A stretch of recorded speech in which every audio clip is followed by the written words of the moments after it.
మేడ్చల్ జిల్లా Kandlakoya CMR engineering college దగ్గర విద్యార్థుల ఆందోళన కొనసాగుతుంది. బాత్రూమ్ వీడియోలు తీశారు. క్యాంపస్ లో తమకు భద్రత కరువైంది అంటూ వారంతా ఆగ్రహం వ్యక్తం చేస్తున్నారు.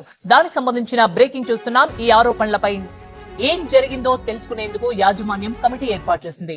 వార్డెన్ ప్రీతిని ఉద్యోగం నుంచి తొలగించింది కాలేజ్ యాజమాన్యం. మరోవైపు విద్యార్థులు కొన్ని అనుమానాలు వ్యక్తం చేస్తున్నారు. ఇలాంటి పొరపాటు జరగకపోతే ఫింగర్ ప్రింట్స్ ఎందుకు చెరిపేశారని ప్రశ్నిస్తున్నారు స్టూడెంట్స్.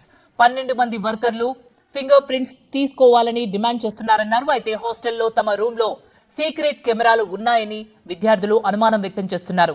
యాజమాన్యం కాకుండా బయట వ్యక్తులతో చెక్ చేయించాలని వారంతా డిమాండ్ చేస్తున్నారు. మరోవైపు నిన్న రాత్రి వార్డెన్ ప్రీతి క్యాంపస్ నుంచి తీసుకెళ్లిన క్యాంటీన్ ఇన్ఛార్జ్ సెల్వాను పోలీసులు అదుపులోకి తీసుకున్నారు. బాత్రూమ్ వీడియోలు రికార్డ్ చేశారు అన్నది విద్యార్థుల ఆరోపణ. వెంటిలేటర్ పై ఉన్న చేతి గుర్తులు ఈ విషయాన్ని ధృవీకరిస్తున్నాయి. క్యాంపస్ లో ఏం జరిగింది అనే దానిపై విచారణ చేపడతామంటోంది కాలేజీ యాజమాన్యం. వార్డెన్ ను సస్పెండ్ చేసినట్లు ప్రకటించింది.